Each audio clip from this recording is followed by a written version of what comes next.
Good afternoon, everyone. Today we are going to discuss the philosophical basis of inclusivity and equality. So the overview of our topic, so education is essential for everyone. It is the level of education that helps people earn respect and recognition. So education is not a privilege, it is a human right. Education as a human right means the right to education is legally guaranteed for all without any discrimination. State shape the obligation to protect, respect, and fulfill the right to education. There are ways to hold states accountable for violation or deprivations of the right to education. So, internationally, human rights law guarantees the right to education. So the Universal Declaration of Human Rights, adopted in 1948, proclaims in Article 26, everyone has the right to education. Since then, the right to education has been widely recognized and developed by a number of international normative instruments elaborated by the United Nations, including the International Covenant on Economic, Social, and Cultural Rights. So before we proceed to our proper discussion, let us know first our topic. So kindly read everyone. Explain the philosophical concepts of inclusivity and equality in education. Analyze how these principles support inclusive education for marginalized learners. Example: girls, children with disabilities, indigenous peoples, and advocate for inclusive teaching philosophies aligned with global and gender fair values. So first, let us have an activity. So kindly read the instruction. The class will be divided into 5 groups, and each group will be assigned one specific station, only focusing on either the 1987 Philippine Constitution, Republic Act 1953, Republic Act 8371, Republic Act 76110, or Presidential Decree 603. Each group must work together to finish the activity in their assigned station and prepare the required output.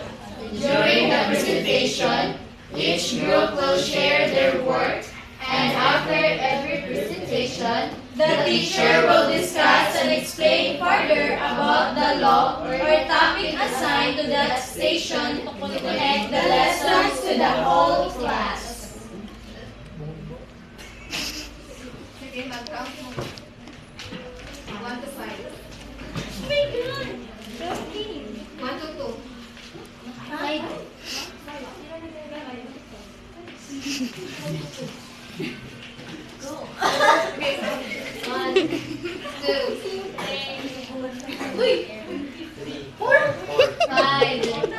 1, 2, correct! 1,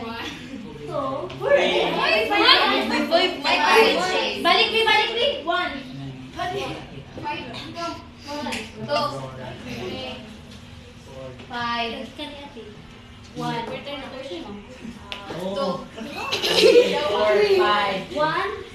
3, 4, 5, 2, 3, 4, 5,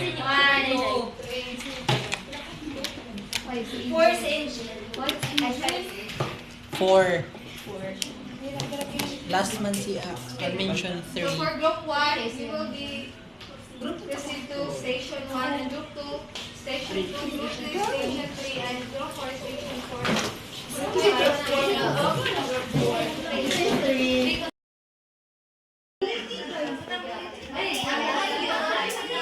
Provide support protection. Right to education. Health and protection. Aray, butang ray, ano naman? Global standard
Our slogan is equal learning, equal dreaming.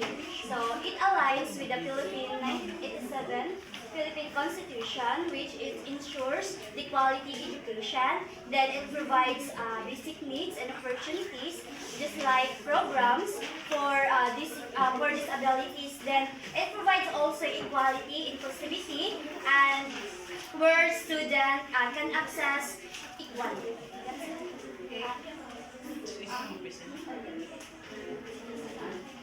So let's give 5 claps to group 1.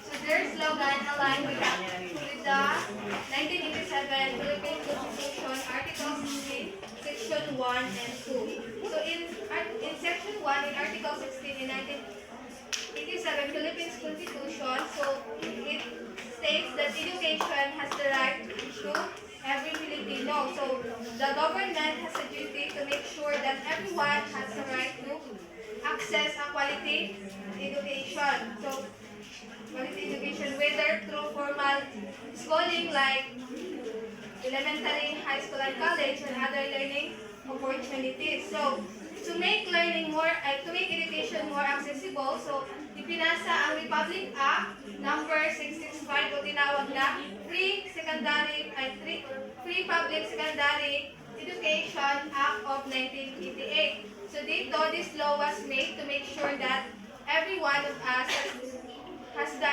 access of quality education.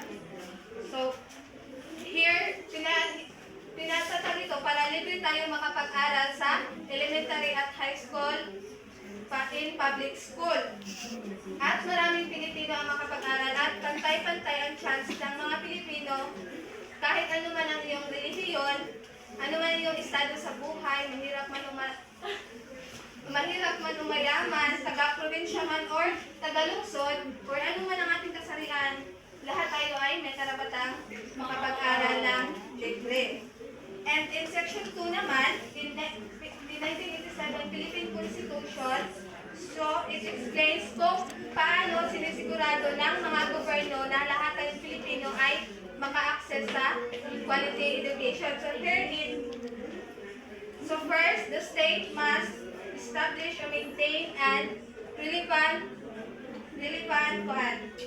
relevant educational system na swak sa needs ng tao at sa needs ng society. At herein, second naman ay lahat ng Pilipino ay libreng makapag-aral sa elementary at public school as supported by the Civil Code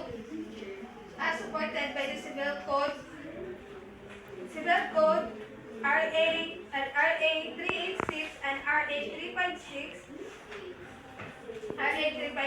na and Presidential Decree 603 na pinaparusahan ang mga parents na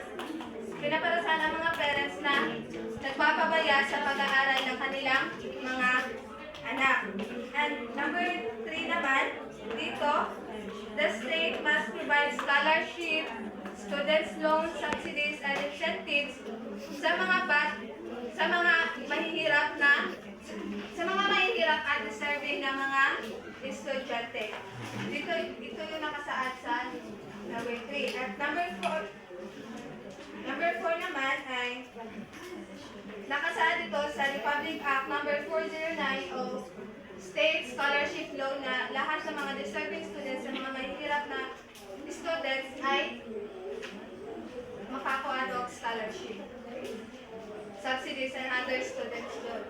And in number 4 naman, kasama rin dito ang pag-encourage ng non-formal, informal, self-learning, and community-based program.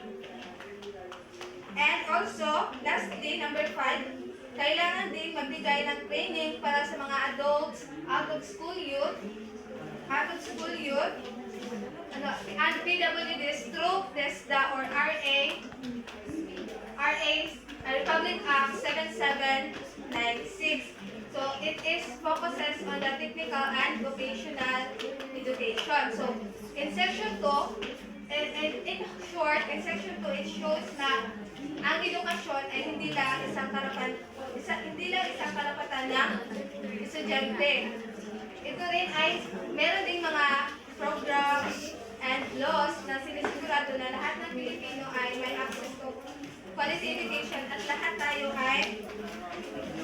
Pilipino ay may equal chance to learn and also grow and succeed in life. So, that would be all. Thank you. Question and clarification about the 1987 Philippine Constitution, Article 16, Section 1 and 2. Okay, let's proceed to presidential decree. But before that, let us first have an activity. Present the activity of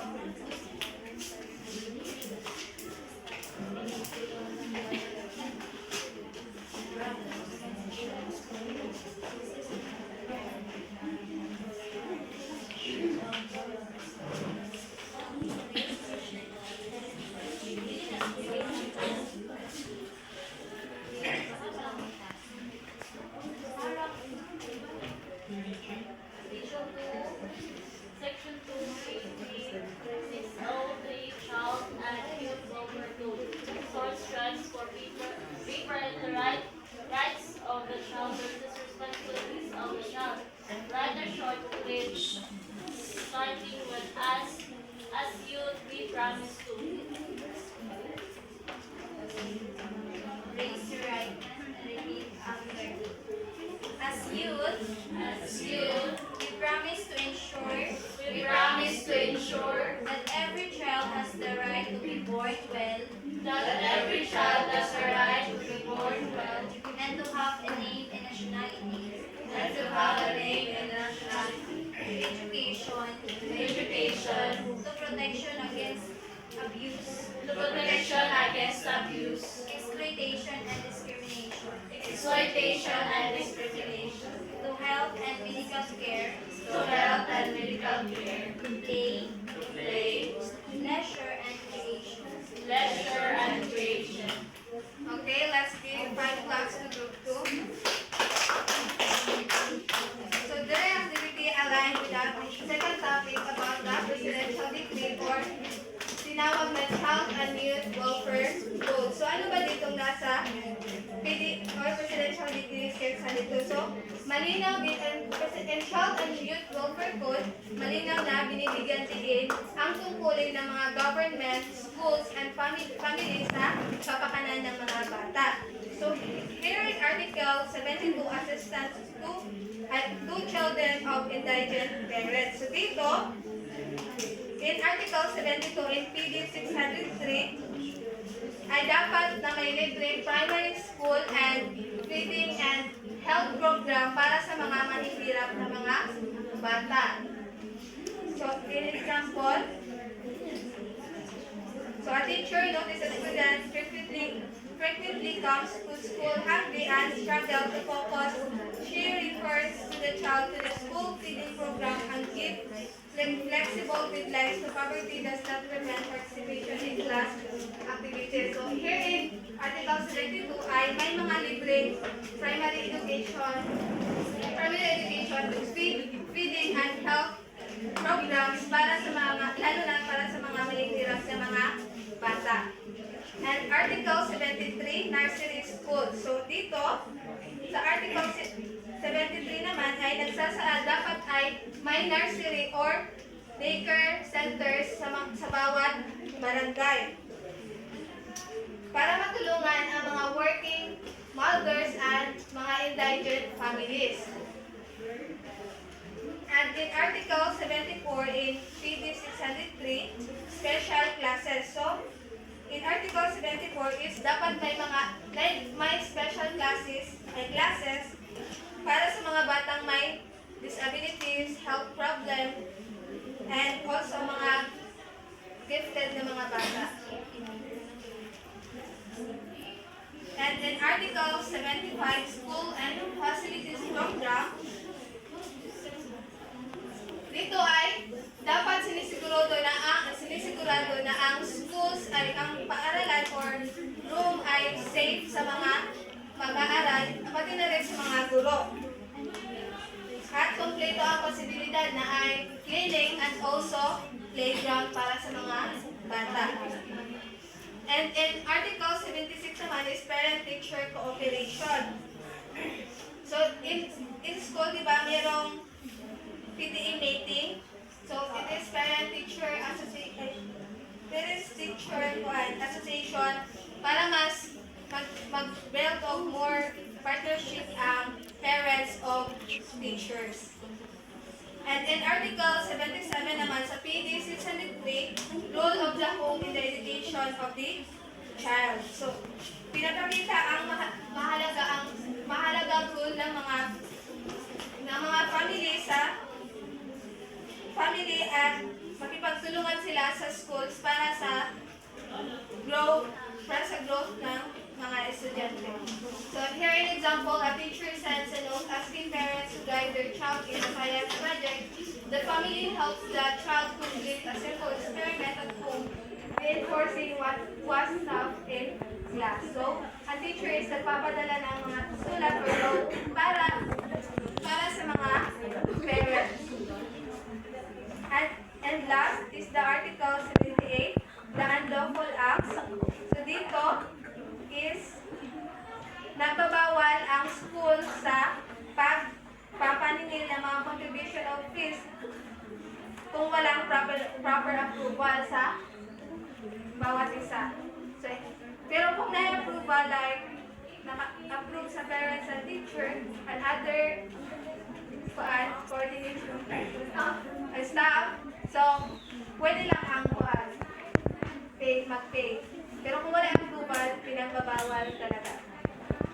So that will be all in presidential decree. So it emphasized that shared responsibility of the state, schools, and families in ensuring every child has the right to education, health, and safety, which conclude in the Articles 72 na dapat may mga primary school at feeding program para sa mga mahihirap na bata, and the provision highlights support for indigent families access to nurseries and special classes wherein Article 73 na dapat bawat barangay ay may daycare centers para matulungan ang mga working mothers and also indigent families, and strong homeschool cooperation by applying these laws in real life situations. Teacher and the community can work together to give children equal opportunities to learn and grow and succeed. So that was the all. Thank you. So any clarification about the PD 603? Any question? Sagot lang siya. So how many articles are there? Okay, if none, then that would be all.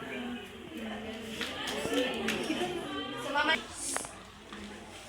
Now let's proceed to the RA 10520, which means Enhanced Basic Education Act, Visiting House and Learners with Special Needs. Let's witness the presentation of Rosanna.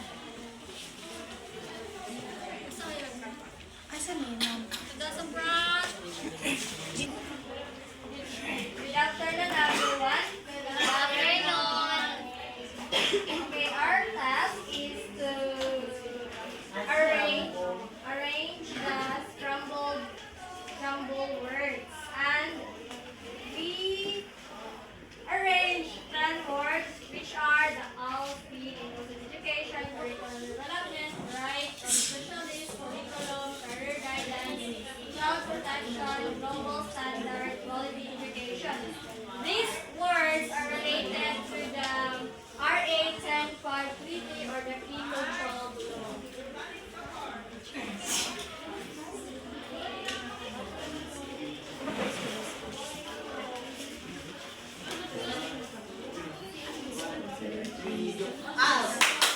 Speed. Inclusive education. Curriculum development.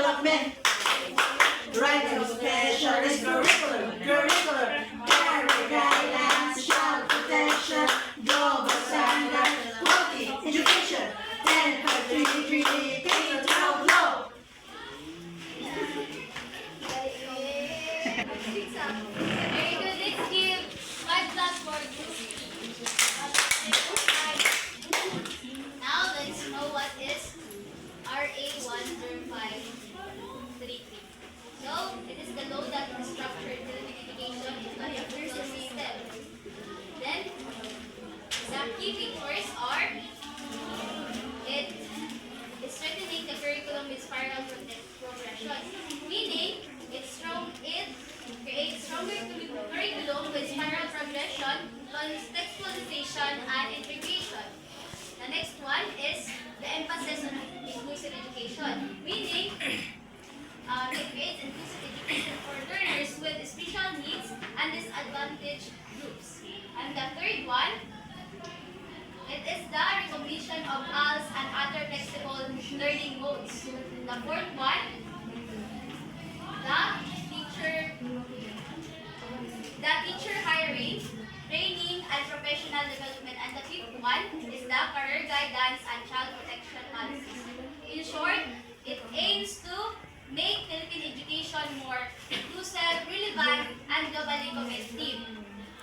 Its overall goal is to produce graduates who are holistically developed, ready for higher education and employment. Next one, what are the major legal mandates in RA 10533 under inclusive education relevance? We gathered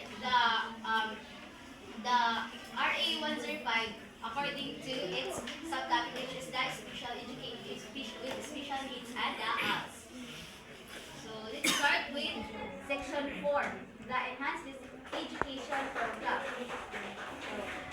It establishes K-12 as the standard education structure, guarantees 13 years of quality education for all learners, regardless of their background, offer multiple pathways, work, entrepreneurship, or higher studies, including ALS, so out-of-school youth and adults can still earn K-12 aligned credentials. It makes education inclusive, flexible, and accessible for everyone.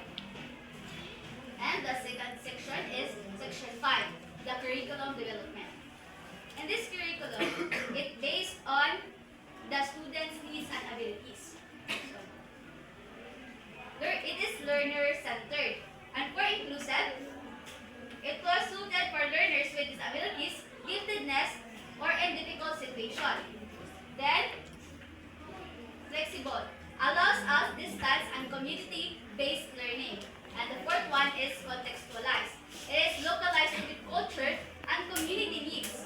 So it ensures the curriculum is adaptable and inclusive for all learners. So its implication for inclusive education is it promotes equity by giving learners in formal schools, ALS, and special education programs the same quality of education. Then, it was supported by Universal Design for Learning, or UDL. So all learners, whatever their ability or context, whatever can access and benefit from the curriculum. This ensures fair, accessible, and inclusive education. Next one is the section 8, the hiring of specialists. Authorizes them to hire graduates of science, mathematics, statistics, engineering, and technical vocational experts as teachers in subjects with shortages. So it broadens the pool of teachers, especially where shortages exist. Gives ALS and remote learners access expert for skill-based, relevant learning, and it promotes equity in teacher quality. Sabtan. Then, let's proceed to the section 9, the career guidance and counseling advocacy. So, meaning in here, it ensures all learners to have safe, guided, and supported pathways to their future.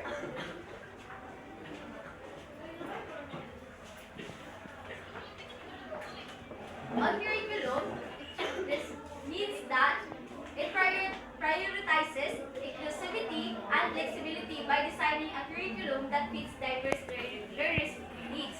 So, these are the alliance as modules with K-12. So, out-of-school youth and adults receive comparable quality education. Then, it supports learners with special needs, promotes MTV and LD, and its overall impact or the goal is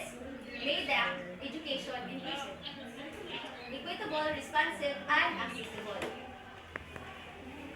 And on alternative learning system, it recognizes ALS as equal to formal education, giving learners valid credentials. So, here are the key features of it. The equivalency program helps ALS learners shift to school, college, or jobs. Nakabalo mag-hormone sa ng ALS kung sa hiling sa ALS? Yes. Very good. So, another is community-based and flexible. So, making education reachable for out-of-school youth, adults, and marginalized groups. Then, it stresses the need for sustained funding and resources so as learners enjoy the same quality education as those in formal schools. And on child protection and guidance, so this guarantees all learners, whether in schools or else, with career guidance and psychosocial support. Paired with the child's protection policy, it upholds learners' rights to be safe from abuse, neglect, discrimination, and exploitation.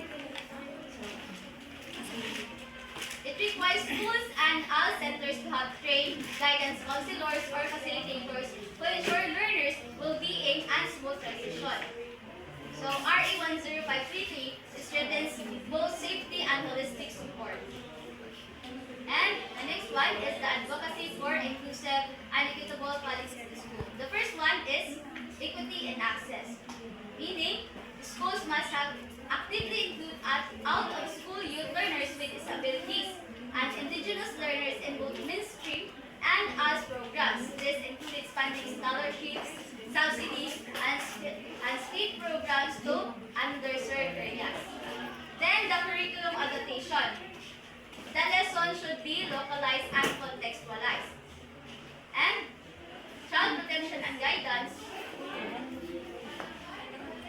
Then the fifth one is the teacher training and professional development. Overall, these advocacies ensure schools become more inclusive, equitable, and responsive, giving all learners fair opportunities to succeed. So, RA 10520 gives us inclusive education, not just for us,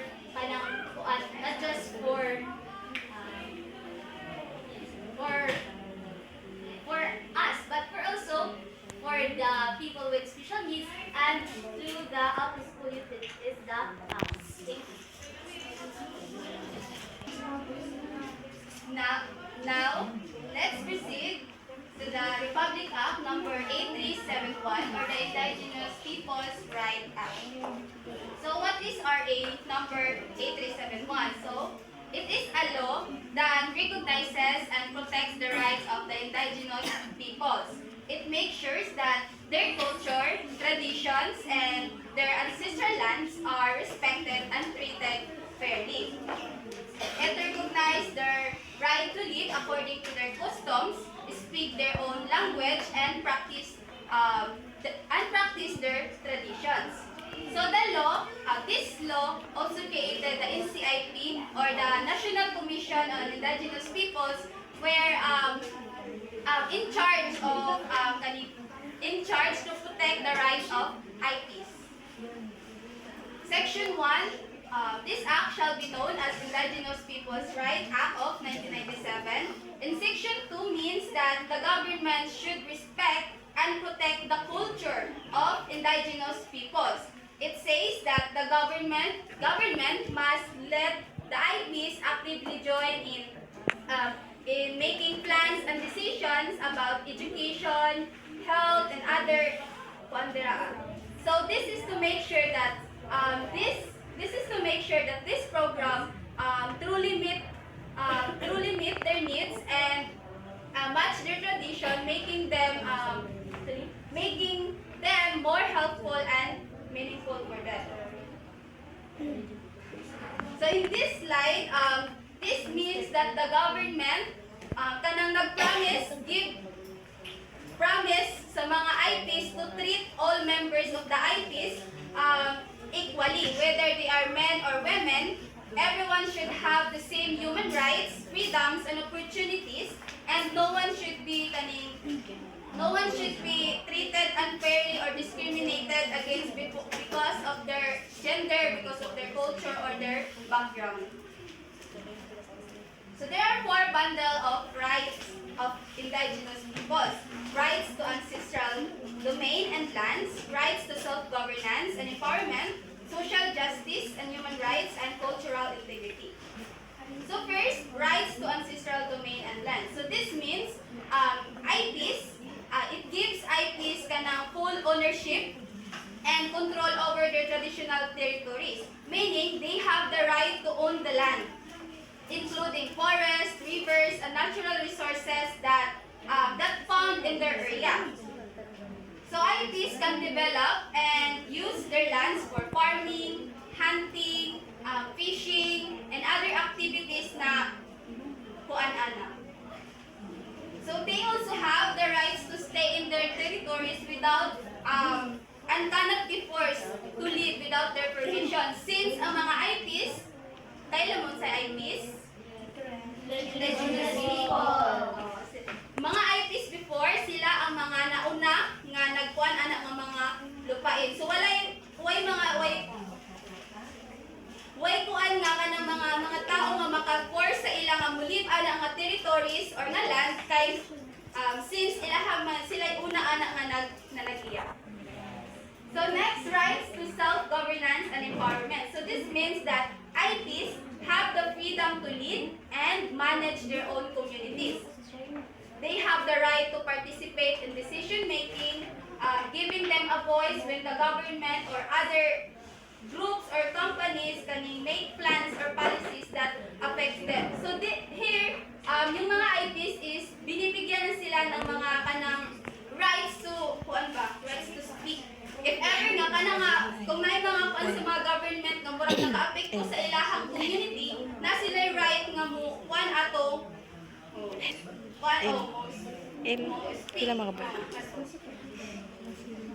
social justice and human rights. So this means that IPs must be treated fairly and equally. They should have equal access to education, healthcare, and proper housing. There should be no discrimination, meaning they should get the same chance to work.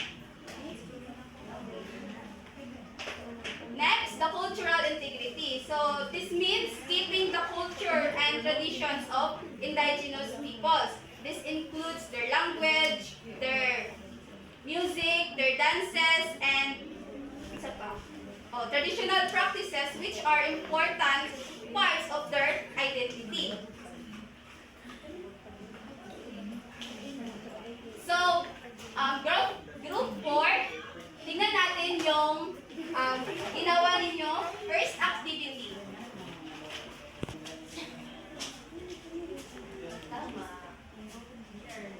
Tama ba? Yes. Okay. Rights to self-governance. Yes. Social justice. Yes.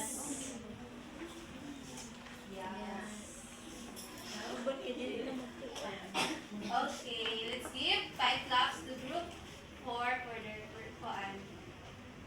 in their first activity. So let's proceed to the section 30, their educational system. So this section means that the government must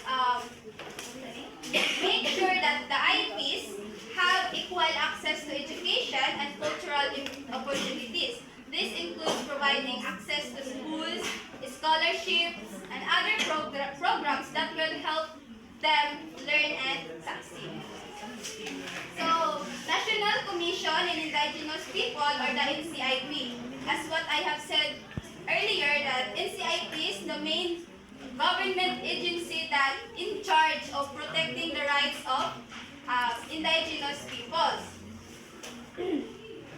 So one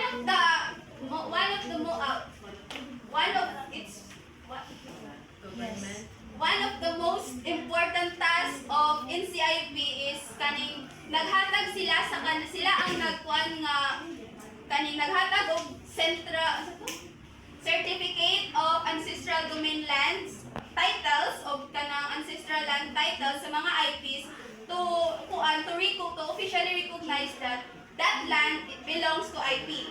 Again, kinsa ang naghatag or nagprotect sa mga IP. Ikaw eh. Sige. Ay, aside from this,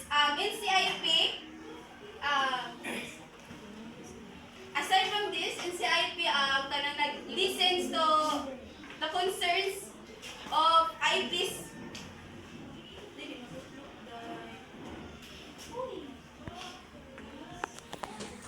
Section 46, Office of Education. So the government must help build and support schools for indigenous peoples. It also manages scholarships and other educational programs for the IP students, working together with the DepEd and CHED to make sure they get proper education. Now, the rule of NCIP. So first, recognize and protect ancestral domains and land. So, sabi ko kanina, ang NCIP ang nagbibigay ng mga titles as proof na katungalan is sa mga IPs. Ensure free, prior, and informed consent. So this means that IPs must be asked for their approval first before any project like mining, logging, or construction is allowed in their land. Promote and protect IP rights. So NCIP works to make sure indigenous peoples are treated fairly and equally. It helps prevent discrimination, which means IPs should not be treated unfairly because of their culture, language, or their way of life. Support self-governance. So this means NCIP encourages them to join meetings, discussions, and government planning so their voices are heard. So this rule supports IP by giving them the chance to decide what is best for their people and their land. Provide basic services and programs. So in CIP, it works with other government offices to provide education, healthcare, and livelihood programs that will improve the lives of IPs. Now, let us witness the presentation of Group 4.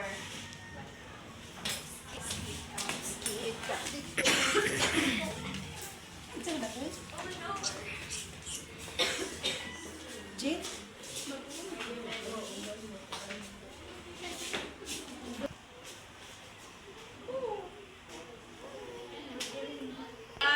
Camera, action! Wow, this land is very nice. Can we explore the land? This is our ancestral land. Yes, you may. But please, do not destroy our land. Tama, dahil pinangako namin na aalagaan ang mga lupain. We're planning a school project. Can you share what the community needs? We need a small garden for everyone to use. Great idea! We will follow your plan.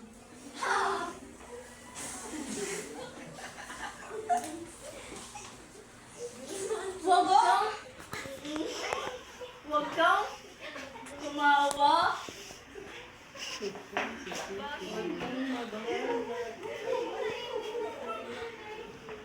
Oh no, they're laughing at your clothes. Stop! We must treat everyone fairly because we are all equal. Yes.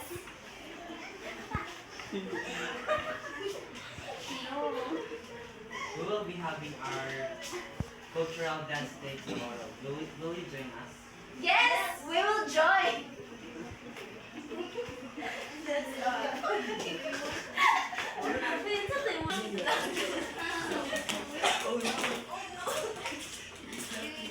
So in conclusion,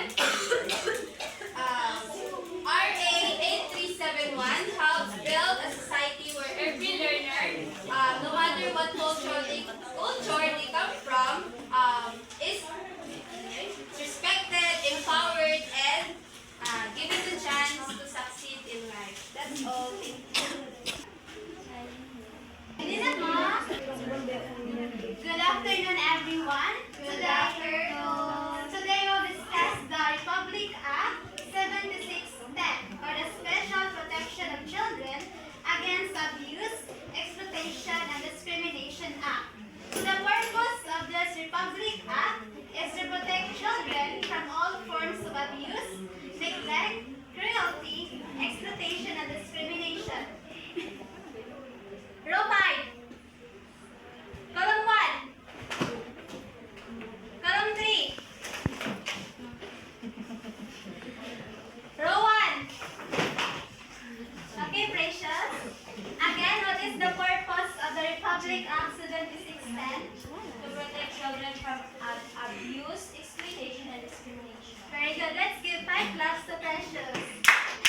5. So group 5, can you stand up and present your work? And please read your task.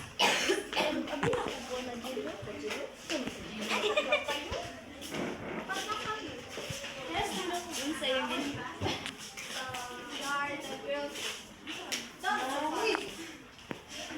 Good afternoon, everyone. Good afternoon. Good afternoon. We are the group 5, so the task is draw a poster or symbol of safe childhood. So, questions, So, in our posters, you can see there is a child. Yeah, and also the hands. Safety. So, this poster all about the safety of the child. Do you understand? Yes. Okay. So, the question number 1. So, naapod may story na provide ni Miss Reporter na ikuha na lang nato i-summarize. So, si Mark is a grade 9 years old, grade 4 pupil in Cebu City. And niya, na-teacher, di na siya bobo. Okay, in public, na makuha na siya sa mga bata niya, na viral siya niya. Of course, ang bata, wala ganay mo eskwela, anak. So then question number 1, let's proceed to number 1 question. Which provision of RA 7610 protects one from child abuse?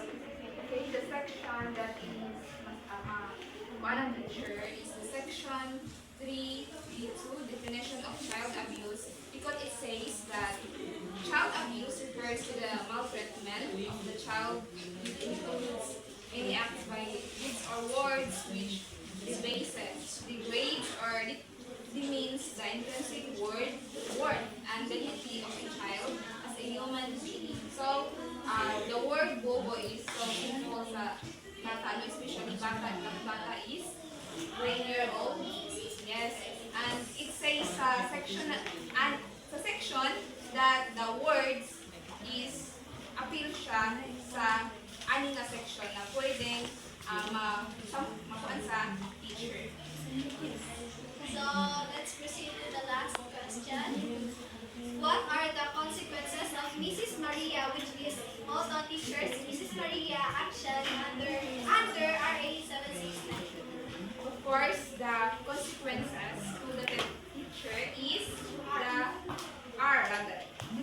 criminal liability, imprisonment, and fines. Because in this consequence, depending on the form of abuse, the physical, the sexual, emotional, neglect, or exploitation. So here, na ay emotional. And that bobo word is masakitan ang bata through emotions. And sa kuan, nakuan ko hindi katawan siya. That's why nasakitan siya through the emotion. And also the administrative sanctions. This one also is the consequence for teachers and school officials. The Department of Education or DepEd can impose suspension, dismissal, or revocation of license. In this consequence also, ang teacher is of course ma-disqualified ang teacher because of that specific action of the teacher, or mawala siya lisensya through this consequence, the administrative sanctions. And also the civil liability. Abusers may be required to pay damages, moral, exemplary, or compensatory to the child and their family for the harm caused. Because not just the teacher, not just the child,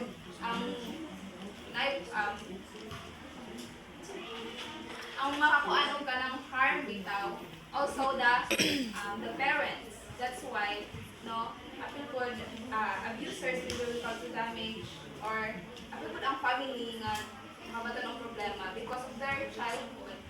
Or di na sila ganahan mo ng bata sikilaan. So the parents, apil po, that's why we have these consequences, the civil liability. That's all. So let's give 5 claps to group 5. So great presentation. So during our discussion, we will know if growing. So now let's tackle more about the RA 7610, the Section 2, Declaration of State Policy and Principles. So in this slide, this part of the law means that children have the special rights because they are more vulnerable than adults. The law says that children must be always kept safe from harm, whether physical, emotional, or mental. Again, what all about the Section 2? Keep safe from harm. Yes, Precious. Can you stand up? Ensures that children are safe from harm. Very good. So again, the Section 2 says that children must be always be kept safe from harm, whether physical, emotional, or mental. If the people who should take care of the child, the parents, guardians, or teachers, fail to protect the child, the government has the duty to step in and take an action. So the state should give children opportunities to learn, grow, and enjoy life so they can have brighter future. Next is we have the Section 3, subsection 2, or the definition of child abuse. Can you read, everyone?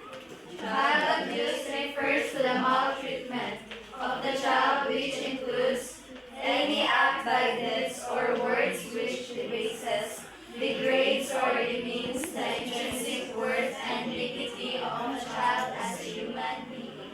So Section 3 says that child abuse includes words or actions that insult, shame, or harm a child's dignity. This means no one is allowed to call children harmful names, embarrass them in the public or the private, or treat them in a ways that make them feel worthless. Again, child abuse is includes words or action that may cause a harmful effect to the child. For example, in the teaching, instead of saying you are so lazy and stupid when a student forgets homework, the teachers will say, let's work on your time management so you can have or you can submit your assignment next time. So dito, you will not, hindi mo dapat tawagin yung mga bata ng mga bobo or mga stupid na mga words. So, gets ra?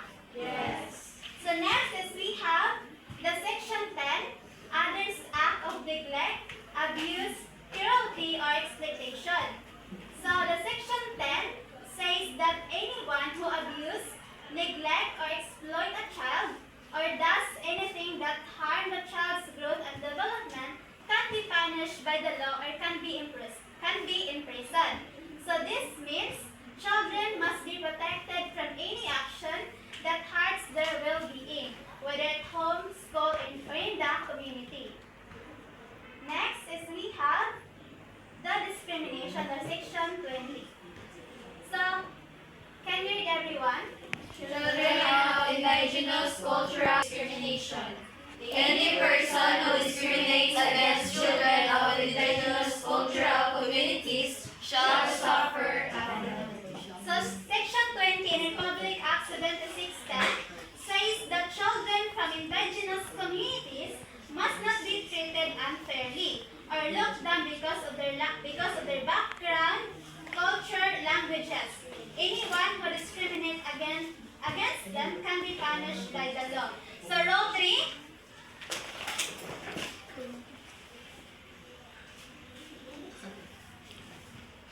Yes, Jenelisa. Matapon na si Hapon. So what is the Section 20 all about?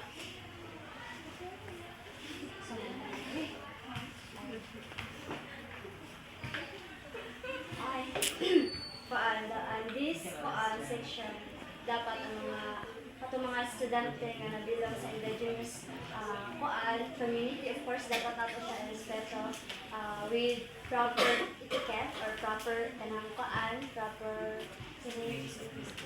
attitude. Kaya kung ano sila discriminate in a in a harsh way or kanang dili siya maayo nga pag-agi, so kanang ayaw discriminate Lahat ng penalty nga, makuan na siya sinama ng mga angel. May consequences. Again, Section 20 or discrimination, children from indigenous communities must not be treated unfairly or looked down because of their culture or their background. Next, as we have the Section 22, children as zone of peace. So, dito, Section 22 says that children must be treated with respect and never be attacked, threatened, or harmed in any cruel or discarding way. They should always be safe and protected, especially in times of conflict or danger. So dito, the government prioritize children in any way or in the conflict way. They will give protection or guidance for the children. Next is we have the protected custody of the child. So, if a child is abused, neglected, or in danger, they will be taken right away under the care of Department of Social Welfare and Development, and the custody process will follow under the laws of Presidential Decree 603, and this to make sure the child is safe and protected. So, dito, if you notice the child is being abused in the home, so you will report confidentiality to the DSWD for them, for the child to be protected. So, for example, a teacher noticed bruises on a student and suspect abuse at home. So, the teacher confidentiality report it to the school head or to the counselor, so refers to the case to the DSWD. So, again, dito, you will report to the DSWD if you notice the child is experiencing physical or abuse or discrimination. So, gets ra? Yes. Next is we have the punishment for those people who discriminate or abuses child. So first is we have the criminal liability. So imprisonment and fines. So violators can face prison mayor 6 years and 1 day to 12 years. And for the reclusion temporal, 12 years and 1 day up to 20 years. And also for the teachers and the school officials who discriminate or abuses child can also have suspension, dismissal or revocation of license or suspension sa ilang lisensya. And also for those people who abuse child or discriminate the child, they will pay up to 100,000 to 300,000 pesos to the child or to the family behind. So how much is the payment for the victim? 100,000 to 300,000. And also, abusers may be required to pay damages to the child and their family for their harm accused or caused. So, application to teaching norms. So, first is we have uphold dignity and respect for every learner. So, you must treat all students with kindness and fairness. Never use words or actions that hurt their self-worth. So, you will treat all children fairly.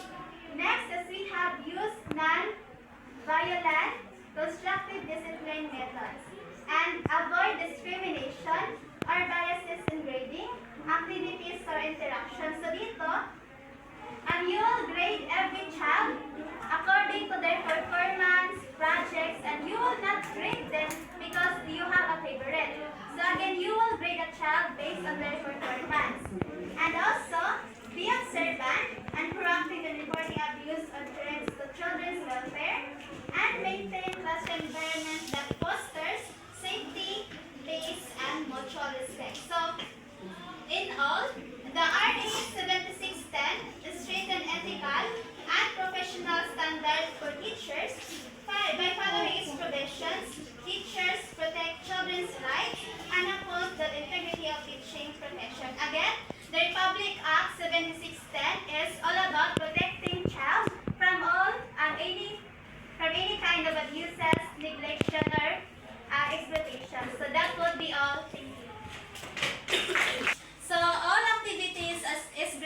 100 points in each station. So, in Group 1, group members is Alcoseba, Bayawa, Kalusan, and Basura. They assigned to Station 1 and they create a slogan and they explain it very well by Miss Alcoseba, so they got 100 points. And also to the Station 2, they create a short pledge. So the Group 2 members is Bagalyon, Ihapon, Kanyada, Bayor, and Ranga. So they also got a 100 points. so sa Group 3 is the activity of Precious Albero, and they got 100 points.